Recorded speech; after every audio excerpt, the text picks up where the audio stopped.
Nancy Mace with us of South Carolina.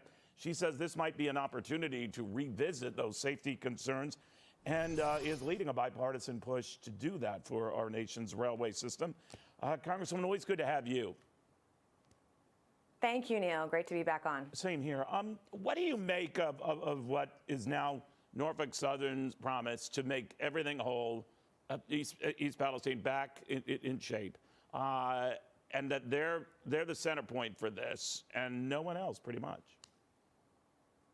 Well, I appreciate their position on that. The buck stops there. I mean, they're the ones that had these train cars derail.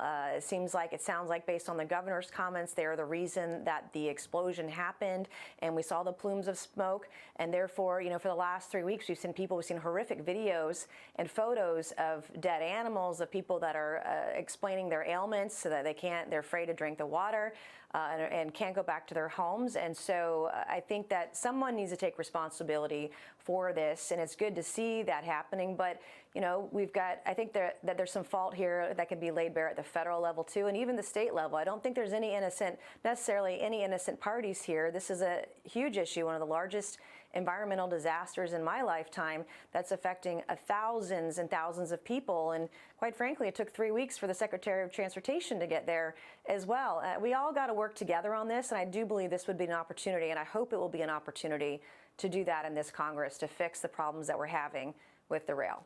You mentioned, Congresswoman, the Secretary of Transportation, Pete Buttigieg, and he pointed the finger at the Trump administration for easing up on a lot of safety rules and standards. Actually, a lot of that easing up, if you want to call it that, predates even the Trump administration. It goes back more than a decade. But having said that, do you think that we have to tighten these up to the point, get back to where we were, but not only get back to where we were, but toughen up standards that allow a train carrying a dangerous, hazardous material, even if it's a single car at a 150-car train, to report and notify communities through which it's passing? Right. Well, it doesn't help when you're just simply pointing fingers. And some of the information we got out of the Department of Transportation regarding the previous administration, some of it was accurate, some of it has not been accurate. Pointing fingers doesn't help anybody. It doesn't resolve the situation, and it's just partisan politics. Just a few weeks after the derailment and explosion in Ohio, we had a train derail here in South Carolina. Come to find out, there were over 1,000 incidents just in the last year. So clearly, this is something that needs to be reviewed. I want to read the report on what happened in Ohio, but also what else is happening all around the country, and review the standards and how do we work together to ensure the safety of everybody, no matter the precious cargo that they're carrying. And so we have a lot of work to do ahead of us on this issue, but we have to stop pointing fingers at the opposite party and work together on this sort of thing so we can save lives and save our communities and keep people safe. While I have you, and I hate to just leave into crass politics, but that's kind of what I do as well. South Carolina seems I know you love doing this, Neil. I know, Hit me with it. It's just, it's awful. But Yeah. I did want to get your take on your fellow South Carolinians, Nikki Haley, the former governor, and now Senator Tim Scott, and in his case, teasing a presidential run. What do you think?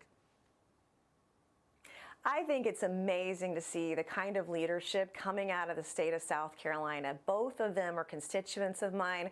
I sit behind Tim Scott at church, and Nikki Haley, I'll be quite frank, was the only federally elected official that had my back when I was primaried last year by the former president. And by the way, we won big with her support. So I am dear friends with her as well. And I haven't weighed in on 24 yet, but I've been very vocal about what I believe we need to do as a country. And I would love nothing more than to see a woman on the ticket. And she's qualified. She has foreign policy experience. She has executive experience. There are so many qualified women out there. And to see someone like her in the ring, in the arena, talking about the issues that she believes in is awesome. And I hope that we'll see more of that. It's going to be a very interesting primary, I believe, on both sides of the aisle. But the future, I believe, for our country could be very bright. And it's exciting to have two constituents being talked about so much. But one of the surprising things, Neil, is all the racism and sexism thrown Nikki's way. I've seen it myself as a female member of Congress, and it's very disappointing to see that. It's been very eye-opening over the last 2 weeks, too. If memory serves me right, though, Congressman, you won that race substantially on your own. A lot of people were helping and vouching for you, but I think you did that on your own. So we'll see what happens, but it's always good having you.